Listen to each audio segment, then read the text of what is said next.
Oi pessoal, sou a professora Fabíola de Biologia e hoje a gente vai estar falando sobre o trabalho da etapa 1, fazendo esse reforço para as atividades que vocês estarão realizando. Então a gente vai estar falando questão por questão. Então na questão número 1 diz assim: as células procariontes possuem uma característica exclusiva desse grupo. Essas células procariontes, elas são aquelas células primitivas, foram as primeiras células que surgiram lá após o Big Bang. Daí na questão 1 diz assim, na alternativa A, são responsáveis pela energia celular. Não tem relação a isso, porque energia celular está relacionada a todas as células, não exclusivamente para a célula procarionte, que é uma célula primitiva. Lembrem-se disso, lá no vídeo a gente reforçou muito isso, que a célula procarionte é uma célula primitiva. São responsáveis pela respiração celular. Quem é responsável pela respiração celular são as mitocôndrias, que ali na nossa apostila, no nosso material de apoio, a gente reforça isso também. Não possuem um núcleo delimitado por membrana. Então aqui, nessa figura, a gente consegue ver essa célula procarionte, aonde a gente tem esse núcleo que ele está disperso na célula. E nenhuma das alternativas. Então, a gente tem a célula procarionte que não possui esse núcleo delimitado por membrana. Alternativa 2. Segundo alguns pesquisadores do século XIX, a presença de roedores num silo de arroz seriam por uma teoria não aceita em tempos atuais. Essa teoria é qual? Vamos simular isso.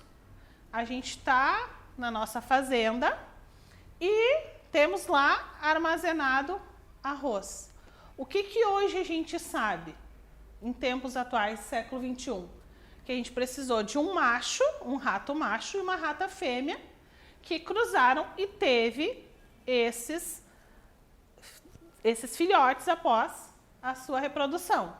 Naquela época, o que eles diziam?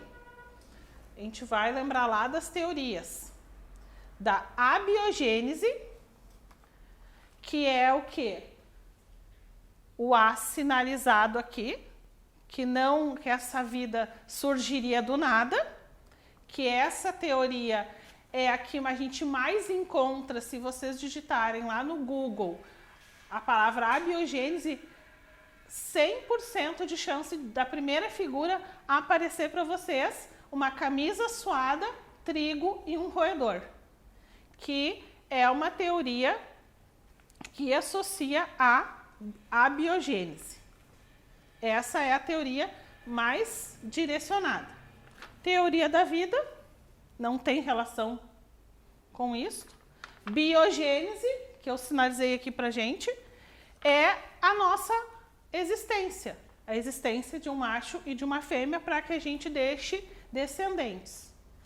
E nenhuma das alternativas, que a gente não tem como optar por essa, já que a abiogênese representa essa teoria dos roedores. Na questão número 3, diz assim pra gente: sobre seres autótrofos, podemos afirmar: seres autótrofos, auto, sozinho, trófos, comida. Então, come sozinho, adquire seu alimento sozinho. Na letra A, a alternativa diz: seres humanos realizam essa obtenção de alimento. A gente pode ficar em dúvida em relação a isso, porque eu vou sozinha ali no mercado e compro, mas o sentido de autótrofo é eu sozinha, como já teve pessoas na mídia dizendo que elas conseguem se alimentar de luz. Isso é um ser autótrofo, coisa que nós, seres humanos, não conseguimos, através da luz, se alimentar. A gente precisa de um pastel de carne moída, a gente precisa de uma massa. Seres autótrofos produzem o seu próprio alimento como as plantas. vamos parar para pensar, a gente não consegue enxergar um girassol indo fazer as compras. Então, elas conseguem o seu próprio alimento. As suculentas, que hoje a gente está tendo bastante nas residências, elas conseguem obter o seu alimento através da fotossíntese. Então, elas próprias adquirem o seu alimento. Letra C. Vertebrados têm essa opção de obtenção.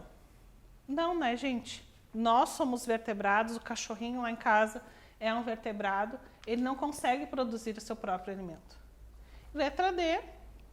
Nenhuma das alternativas acima, então a gente não tem como marcar essa alternativa.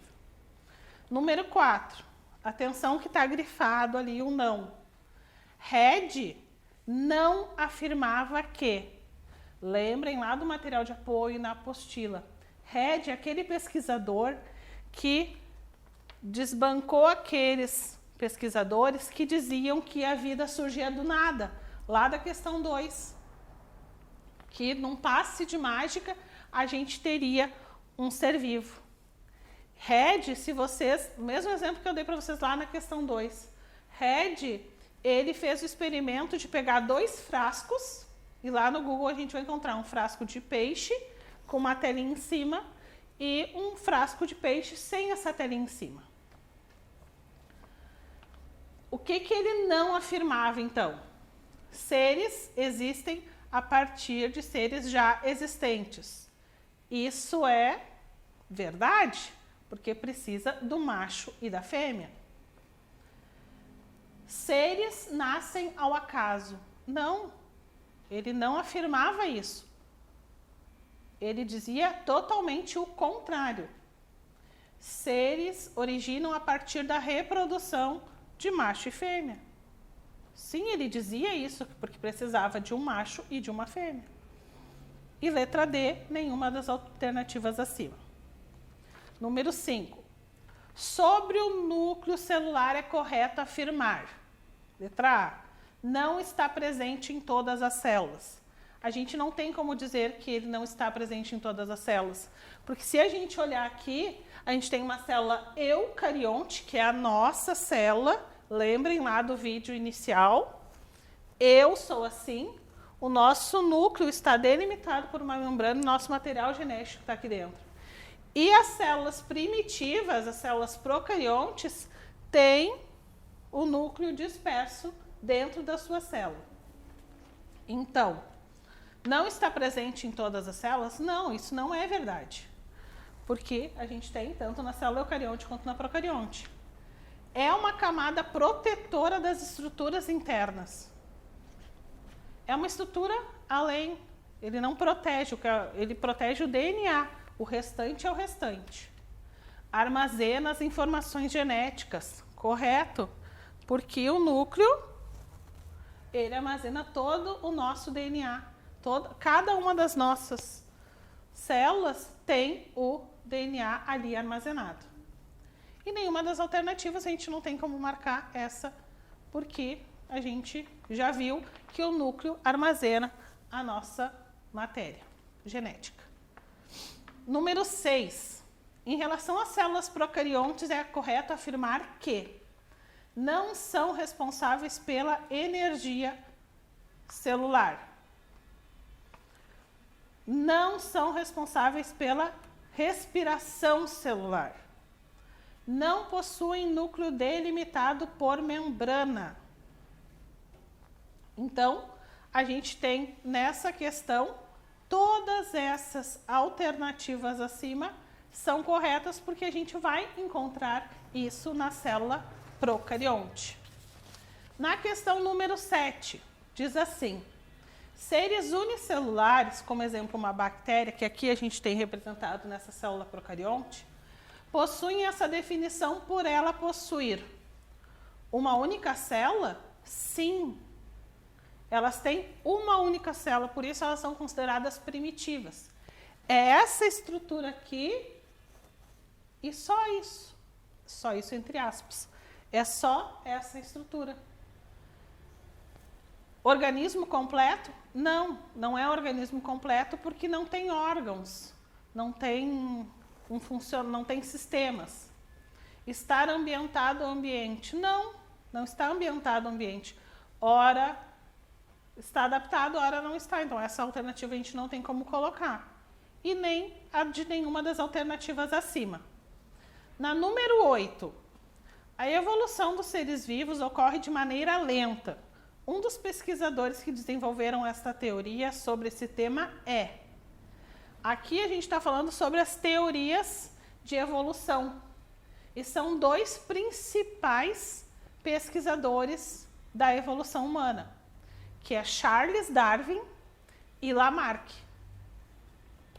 Aí na alternativa A diz Redd, que é lá da teoria de origem da vida, Louis Pasteur, que é da teoria de origem da vida, Spallanzani, que é da teoria de origem da vida.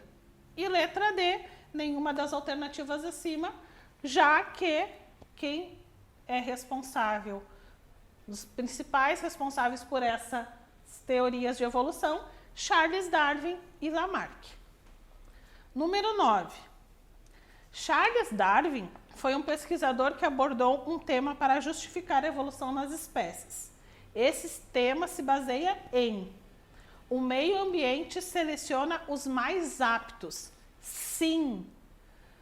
Charles Darwin, ele diz que não é a força que garante que o ser vivo se mantenha nesse ambiente, e sim a aptidão dele, ele estar apto àquele ambiente. Biogênese não está relacionado a isto. Biogênese a gente fala de origem da vida.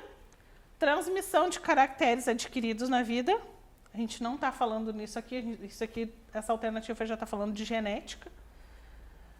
E nenhuma das alternativas, não, porque o meio ambiente seleciona os mais aptos. Número 10. Nessa situação hipotética, o camarão é consumido pelo pinguim, que por sua vez é consumido pela foca. Temos o exemplo de cadeia alimentar. Sim, a gente tem que olhar naqueles degraus que lá na apostila de vocês tem e no material de apoio também tem. Na apresentação de PowerPoint também tem, a gente vê os tipos de cadeias alimentares. Então, o pinguim come o camarão. Ali a gente tem a cadeia alimentar. Teia alimentar não é essa situação porque não tem, como se a gente imaginasse uma teia de aranha. A gente não tem isso, a gente está num sentido vertical. Fitotropismo não, porque isso a gente está falando de plantas, e nenhuma das alternativas também não. Era isso, pessoal. Desejo uma boa sorte para vocês e até a próxima etapa.